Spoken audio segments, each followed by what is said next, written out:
அகில பாரத இந்து மகாசபா தென்மண்டல தலைவர் இசக்கிராஜா தலைமையில் நிர்வாகிகள் நெல்லை மாவட்ட ஆட்சியரிடம் கோரிக்கை மனு ஒன்று இன்று அளித்தனர். அந்த மனுவில் மேலப்பாளையம் பகுதியில் ஆயிரக்கணக்கான வீடுகளில் இருந்து செப்டிக் டேங்க் வசதி இல்லாததால் இங்குள்ள மனித கழிவுகள் மற்றும் கழிவுநீர் அனைத்தும் பாளையங்கால்வாய் வழியாக தாமிரபரணி குடிநீர் உரையை வந்து அடைந்து ஆற்றில் கலப்பதாகவும், இதனால் 128 கிலோமீட்டர் செல்லும் தாமிரபரணி ஆறு மாசுபடுவதாகவும், தாமிரபரணி நதியை சுற்றியுள்ள ஆக்கிரமிப்புகளும் அகற்றப்படவில்லை, நதியையும் சுத்தம் செய்யவில்லை. எனவே மேலப்பாளையம் பகுதியை ஆய்வு செய்ய வேண்டும் என அந்த மனுவில் தெரிவித்திருந்தனர். வணக்கம். அகில பாரத இந்து மகாசபா திருநெல்வேலி மாவட்டம்.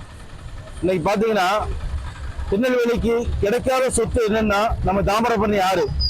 அந்த தாமிரபரணி ஆற்றுல சாக்கடைகள் மட்டும் இல்ல, மனித கழிவுகளும் கலந்து வந்துகிட்டு இருக்கு. கண்டு கொள்ளாத மாநகராட்சி. ஒரு வீடு எடுத்துக்கிட்டீங்கன்னா ஒரு வீட்டோட மழைநீர் சேகரிப்பு தொட்டி இருந்தா தான் ரசீதே கொடுக்காங்க.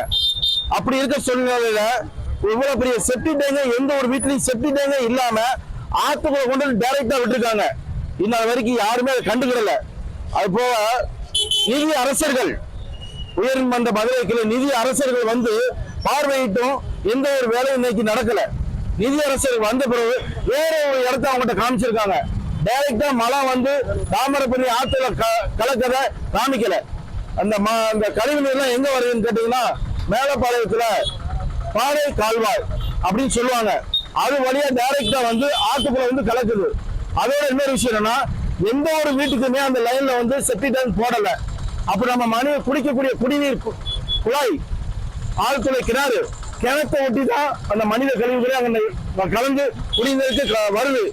சோ இது விஷயமா கலெக்டர் மனு கொடுத்திருக்கோம். நடவடிக்கை எடுப்பான்னு நம்புறோம்.